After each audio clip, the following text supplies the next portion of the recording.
Dua kali. Saya akan sampaikan yang 8a terlebih dahulu. Judulnya adalah Allah yang menghakimi. Ada beberapa poin yang saya dapatkan setelah membaca bab 8 ini.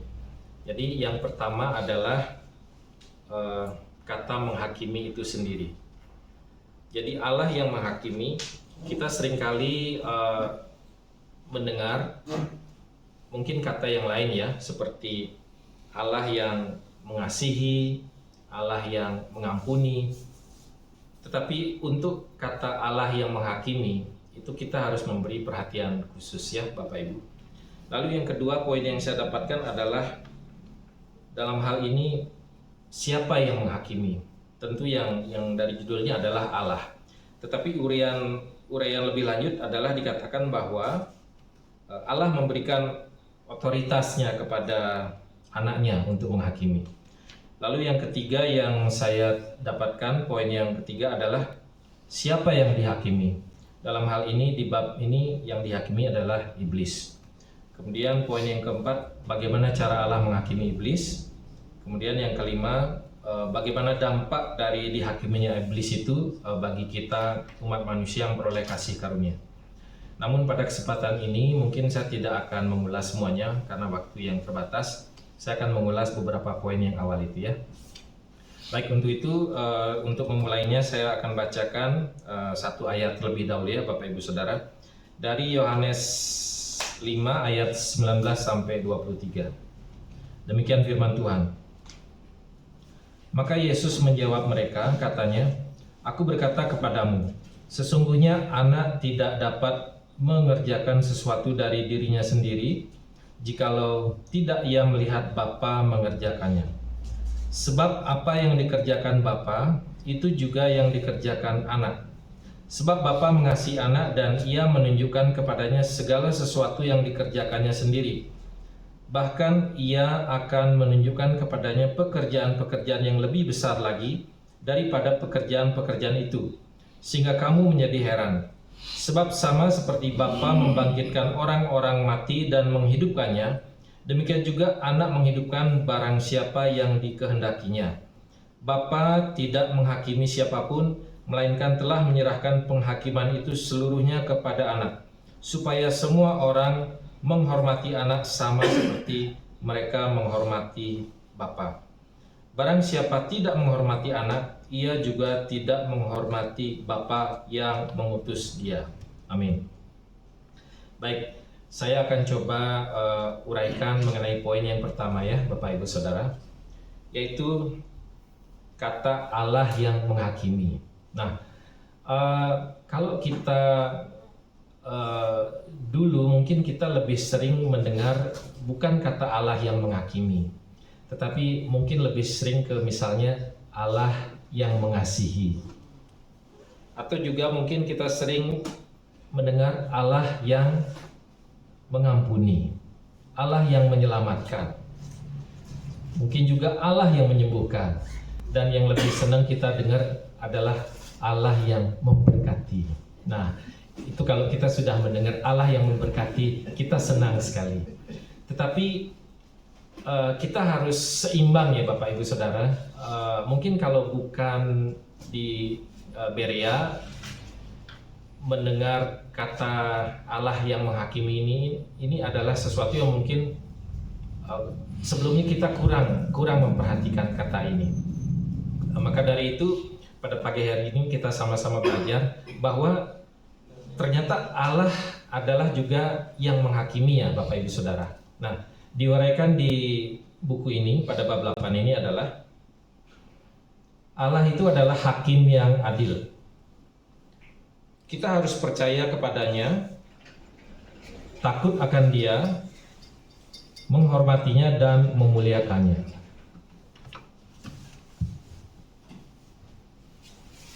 Nah, jadi dikatakan kita selayaknya menjaga dan sikap perilaku kita di hadapan hadiratnya. Meskipun kita sering mendengar ya, Allah adalah pengasih, penyayang, dan lain sebagainya yang tadi itu. Tetapi di sini kita harus ingat juga bahwa Dia adalah hakim yang tidak mentoleransi kecurangan. Itu dikatakan pada buku ini ya. Nah, khususnya tadi mengenai kita harus percaya kepadanya, takut akan dia dan menghormatinya. Nah, bagaimana aplikasi daripada hal itu? Di Berea ini kita sudah lakukan, seperti contohnya adalah yang paling kelihatan, yang paling sering adalah pada saat kita beribadah ya Bapak Ibu Saudara. Tentu kita setuju semua bahwa beribadah yang sesuai dengan yang tertulis adalah beribadah dengan takut dan hormat. Nah, kalau kita terlalu sering menekankan pada bukan Allah yang menghakimi, tetapi Allah yang mengasihi, Allah yang menyayangi, Allah yang mengampuni, Allah yang menyelamatkan, Allah yang menyembuhkan, Allah yang memberkati, tentu mungkin kita merasakan pada ibadah-ibadah kita sebelum di Berea mungkin itu kita nggak terlalu takut dan hormat kepada Allah pada saat kita beribadah. Padahal Allah juga adalah Allah yang menghakimi. Nah, di sini kita perlu mengetahui bahwa harus seimbang ya Bapak Ibu Saudara, karena Allah itu juga adalah yang menghakimi. Jangan sampai contohnya pada ibadah kita terlalu menitik beratkan kepada Allah itu pengasih, Allah itu penyayang, Allah itu pengampun. Maka ibadah yang kita lakukan adalah ibadah yang kurang atau tanpa takut dan hormat. Sehingga yang bisa kita rasakan adalah pada saat ibadah kita, mohon maaf, kita masih ngobrol, atau pada saat ibadah kita tidak betul-betul fokus, kita toleh ke sana ke sini, dan banyak lagi contoh ya. Kita mohon maaf, kita keluar balik ke sana kemari, atau mungkin kita main HP dan sebagaimana yang lain. Kita lupa bahwa kita juga dikatakan bahwa Allah adalah yang menghakimi. Itu poin yang pertama. Nah, lalu poin yang kedua, siapa yang menghakimi? Di sini kan sudah tertulis Allah yang menghakimi. Tetapi dalam buku ini, bab-bab ini diuraikan lebih lanjut adalah bahwa Allah memberikan otoritasnya untuk menghakimi kepada anaknya, Bapak Ibu Saudara ya. Jadi memang tertulis Allah yang menghakimi, tetapi lebih jelas diuraikan bahwa yang menghakimi itu adalah anak. Jadi Allah Bapa sudah memberikan otoritasnya untuk menghakimi kepada anaknya, yaitu Yesus yang Dia utus. Nah, tujuannya adalah agar anak Allah melakukan pekerjaan yang sama dengan yang dikerjakan oleh Allah Bapa, supaya anak Allah dihormati sama seperti Bapa dihormati, dan anak Allah memberikan kehidupan kepada barang siapa yang dikehendakinya, dan anak Allah mengemban semua pekerjaan Bapanya, dan segala otoritas diberikan kepada anak supaya barang siapa yang mengasihi Bapa juga mengasihi anak ya. Jadi seringkali kalau kita tidak mengerti bahwa yang menghakimi itu adalah anak Allah. Jadi kalau kita tidak mengetahui akan hal itu, maka seringkali cara pandang kita terhadap anak Allah itu tidak seperti kepada Allah Bapa, yang mana seharusnya setelah kita mengetahui bahwa kita menghormati anak Allah adalah sama seperti kita menghormati Bapa. Kita mengasihi anak Allah adalah sama seperti kita mengasihi Bapa. Itu poin yang kedua ini.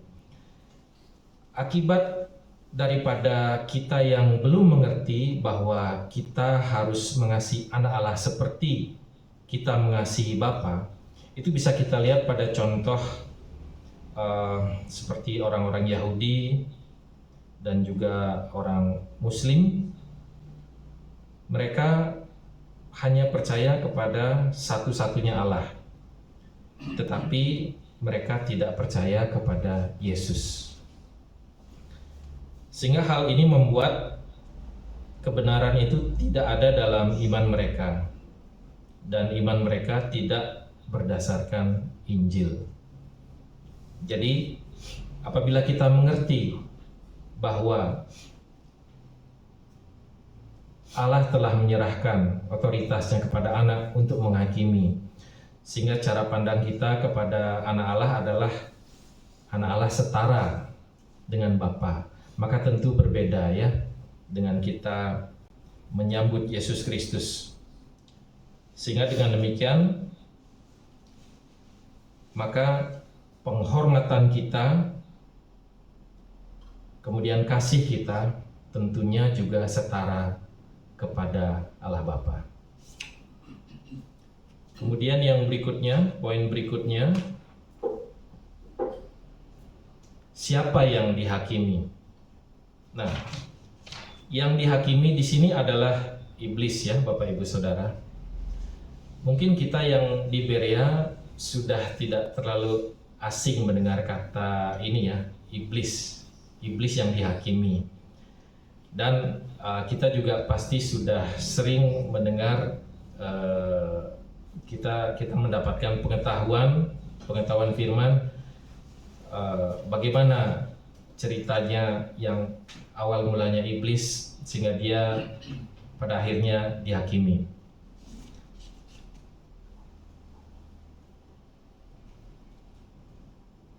Nah, diuraikan lebih lanjut bahwa iblis itu ada di mana setelah dia diusir ya. Jadi iblis itu setelah dia diusir maka dia ada di bumi. Nah, oleh sebab itu maka dari bab 8 ini kita bisa mendapatkan uraian bahwa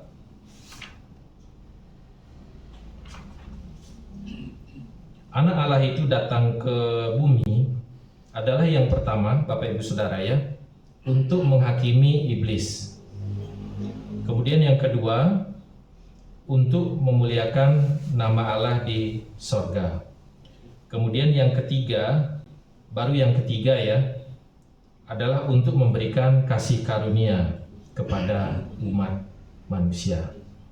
Nah, seringkali kalau kita tidak mengerti urut-urutannya ini, maka yang kita pikir prioritas anak Allah itu datangnya tentu yang nomor 3 ini. Saya pun dulu juga mendapatkan pengertian seperti ini. Jadi saya berpikir mendapatkan pengertian bahwa anak Allah datang, ya tentunya yang poin pertama adalah untuk menyelamatkan umat manusia. Tetapi pada pagi hari ini kita boleh menjadi mengerti bahwa anak Allah datang untuk menghakimi iblis itu sudah menjadi urutan prioritas pertamanya, itu adalah menghakimi iblis. Yang kedua, memuliakan nama Allah di sorga. Barulah yang ketiga ya Bapak Ibu Saudara, itu memberikan kasih karunia kepada umat manusia. Nah, lebih lanjut lagi diuraikan untuk poin yang ketiga yang saya dapatkan ini adalah, jadi Allah menciptakan kegelapan untuk memenjarakan para malaikat yang memberontak sampai mereka akan diadili pada suatu hari. Nah, para malaikat ini telah berdosa kepada Allah. Allah juga menciptakan manusia di dunia kekelaman dan menaruhnya di bawah otoritasnya untuk mempersiapkan hari kedatangan Yesus Kristus. Jadi manusia diciptakan dan segala sesuatu yang lainnya di bawah otoritas adalah untuk mempersiapkan hari kedatangan Yesus Kristus ya Bapak Ibu Saudara, yang mana sudah saya sharingkan tadi bahwa kedatangan Yesus Kristus itu adalah yang pertama untuk menghakimi iblis, memuliakan nama Allah di sorga, dan terakhir barulah memberikan kasih karunia kepada umat manusia. Jadi penting sekali untuk kita mengetahui bahwa memang anak Allah yang diutus dan diberikan otoritas untuk menghakimi iblis itu, prioritas utamanya yang pertama itu jangan sampai kita mengertinya terbalik-balik ya urutannya Bapak Ibu Saudara, sehingga dengan demikian iman kita jadi menyimpang dengan ada yang tertulis. Nah, lalu poin selanjutnya,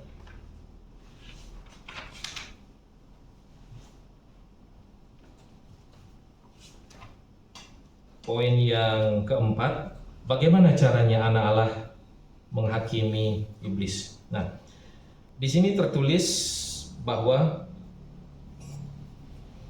Anak Tunggal Allah datang dan mencurahkan darahnya untuk menghancurkan pekerjaan-pekerjaan iblis. Lalu disebutkan juga, diuraikan di sini, meskipun anak Allah menghakimi pekerjaan-pekerjaan iblis, tetapi anak Allah memperlakukan umat manusia dengan berbeda.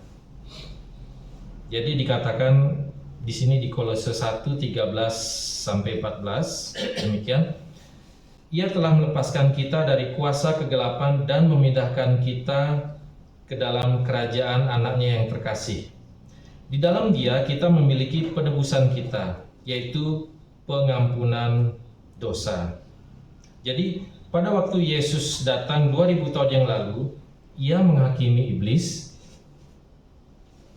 Tetapi setelah itu Ia juga melepaskan umat manusia dari kuasa kegelapan dan memindahkan mereka ke dalam terangnya ya Bapak Ibu Saudara. Jadi di poin yang keempat ini kita tahu bahwa cara anak Allah untuk membinasakan pekerjaan iblis adalah dengan mencurahkan darahnya. Nah, lantas setelah itu dengan tercurahnya darahnya pula, maka anak Allah pun menyelamatkan umat manusia. Jadi Bapak Ibu Saudara, betapa kita bersyukur ya kalau kita memahami akan hal ini. Karena seringkali kalau kita mengertinya terbalik ya Bapak Ibu Saudara, maka otomatis cara pikir kita jadi seperti kacau rohani begitu ya.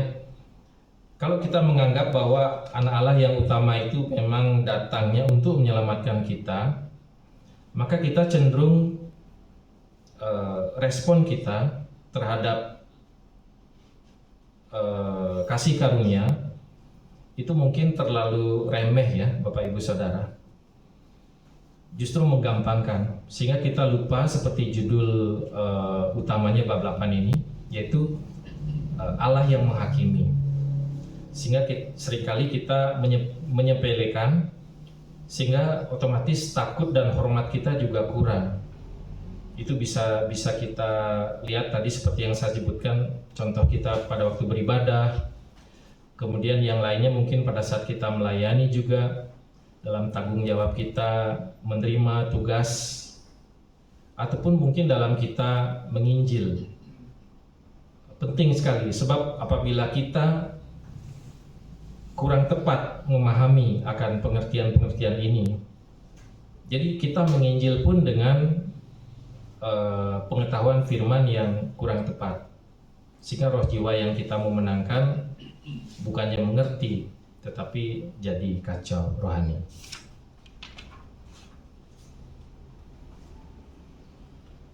Nah, ada juga diuraikan di sini bahwa iblis itu dihakimi ya, dihukum. Kadang juga membuat pertanyaan seperti diuraikan di buku ini, eh, Allah sebenarnya ini kalau seseorang mungkin berpikir ya, Allah sebenarnya langsung bisa saja menghakimi iblis pada saat ia jatuh dalam dosa. Kenapa Allah harus datang ke dunia untuk menghukumnya? Nah, hal ini juga sempat saya baca-baca selidiki tadi malam ya. Jadi di sini diterangkan bahwa para malaikat melayani Allah di sorga. Setiap dari mereka itu memiliki kehendak bebas ya, Bapak Ibu Saudara. Nah, pada kehendak bebas ini terdapat bagian yang khusus dan Allah lah yang menciptakan kehendak bebas ini. Jika Allah menghakimi malaikat karena ia menggunakan kehendak bebasnya, maka Allah lah yang harus bertanggung jawab untuk penciptaan pribadi malaikat ini. Oleh karena itu, Allah tidak menghakimi malaikat di sorga. Allah berkehendak untuk menghakimi iblis sebagai pelanggar hukum. Allah menghakimi iblis atas pelanggarannya. Jadi Allah membicarakan iblis di alam kegelapan dan mengutus anaknya untuk menghakimi. Saya sempat baca tadi malam itu di Yesaya 14 ya. Kan Yesaya 14 ayat 12, 13, 14 itu dikatakan begini. Wah, engkau sudah jatuh dari langit, hai bintang timur putra fajar. Engkau sudah dipecahkan dan jatuh ke bumi, hai yang mengalahkan bangsa-bangsa. Nah, lalu ayat 13 saya baca pelan-pelan. Nah, bunyinya begini. Engkau yang tadinya berkata dalam hatimu. Jadi dia berkata dalam hatinya, aku hendak naik ke langit. Aku hendak mendirikan tahtaku, mengatasi bintang-bintang Allah, dan aku hendak duduk di atas bukit pertemuan jauh di sebelah utara. Dan ayat yang ke-14 juga, aku hendak naik mengatasi ketinggian awan-awan, hendak menyamai yang maha tinggi. Jadi terus dikatakan tertulis di sini, aku hendak, aku hendak, aku hendak, aku hendak, ada beberapa kali. Jadi malaikat itu dengan kehendak bebasnya dia mencoba untuk menentang Allah. Akan tetapi itu baru berupa kehendak ya, baru berupa kehendak. Maka di bumilah, di tempat kegelapan itu ya, barulah iblis itu dihakimi sebagai pelanggar hukum. Karena di bumilah nyata-nyata anak Allah yang diberikan otoritas untuk menghakimi itu mencurahkan darahnya. Betul-betul di sana iblis bekerja menyatakan kehendaknya itu dengan membunuh Yesus. Sehingga di sanalah dia dihakimi sebagai pelanggar hukum.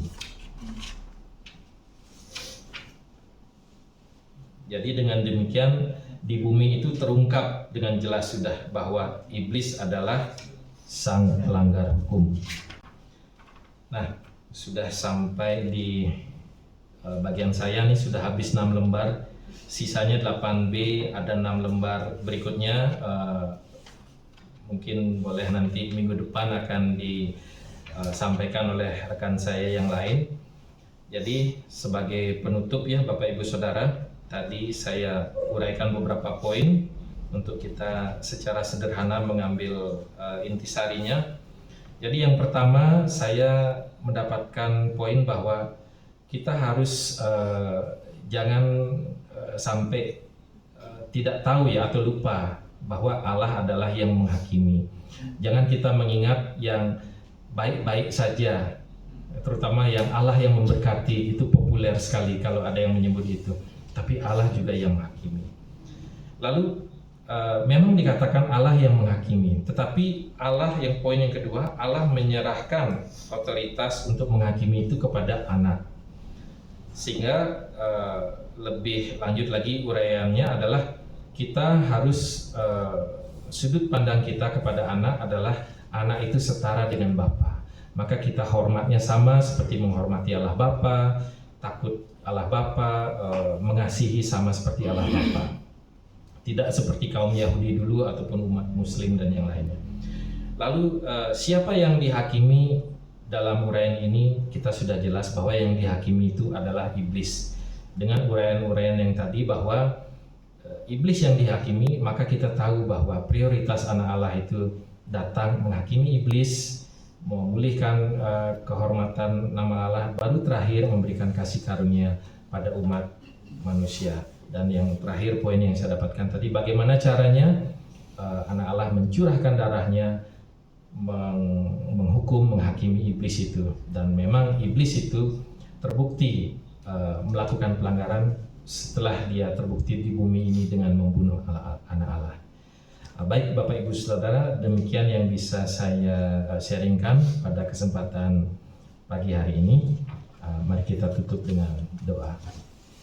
Bapa, hamba-Mu telah selesai menyampaikan sharing yang singkat ini. Bapa, biarlah apa yang hamba-Mu sampaikan ini sungguh Roh Kudus-Mu sajalah yang bekerja. Roh Kudus-Mu sajalah yang menuntun, sehingga setiap benih firman yang ditaburkan, baik hamba-Mu yang menyampaikan, baik mereka yang mendengar di gereja maupun yang di rumah masing-masing melalui Telegram, kami semuanya mendapatkan berkat firman hidup kekal yang sama. Sehingga berkat itu kami boleh mengerti, ditolong oleh Roh Kudus-Mu, berkat firman hidup kekal itu menjadi perintah bagi roh jiwa kami, dan kami boleh melakukannya sehingga roh jiwa kami terpelihara, dan bahkan kami pun boleh melakukan misi Yesus. Kami boleh menginjil kepada orang-orang yang kami kasih. Terima kasih Bapa, terpujilah dalam nama Yesus. Haleluya. Amin.